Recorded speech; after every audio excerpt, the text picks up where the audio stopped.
environment is highly flammable, HX environment discuss.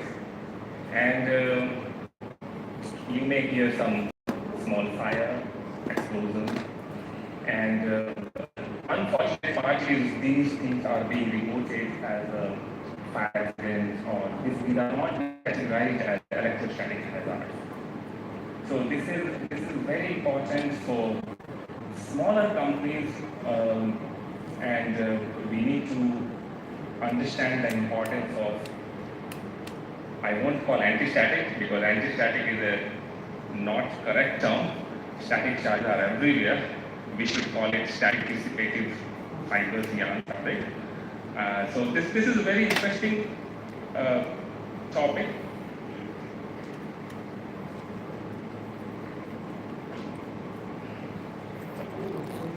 And like I said, electrostatic hazards are everywhere, and it becomes more interesting if you are either in ATEX environment or you are in oxygen-rich environment.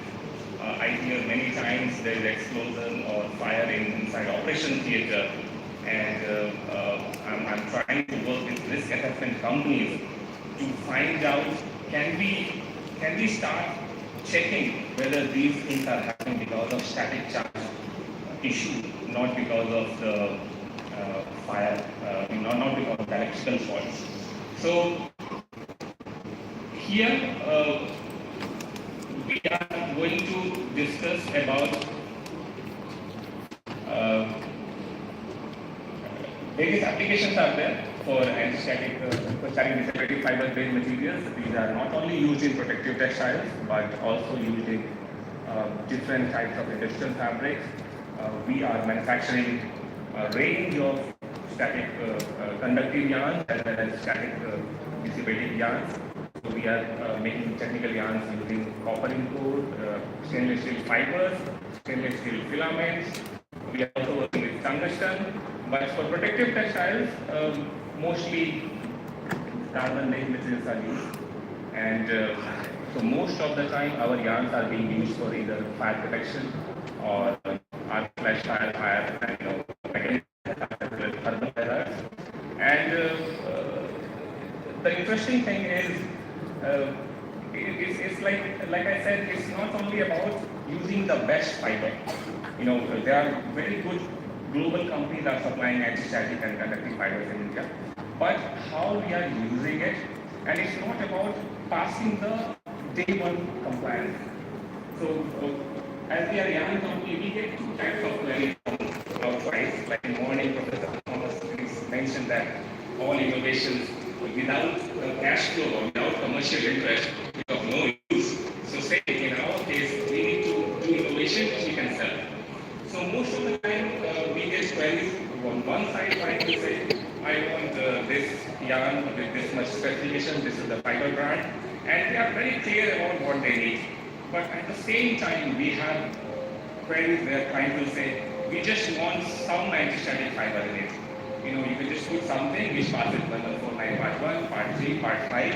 So that becomes very interesting for us to do innovation.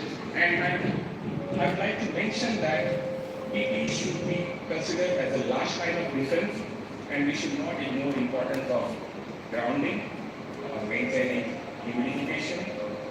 The best example is basement of any factory or any small units without window.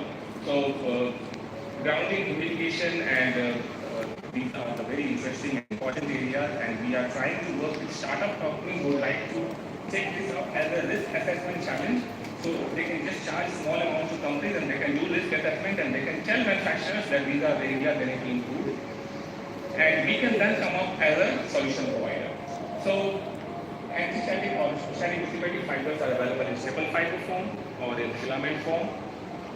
So when we have to blend staple fibers, there is no problem.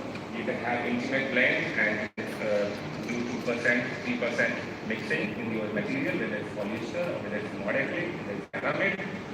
And although I'm saying it's no problem, but those who are from spinning background, they will understand when you have to blend 3 kg in a 100 kg fiber, trust me, or 10 kg in a 1 ton material, it's not easy. That's a separate issue to discuss. But here I'm mainly going to discuss about filaments when we are in filament form. Motivation to do this work before started using and the requirement was very simple.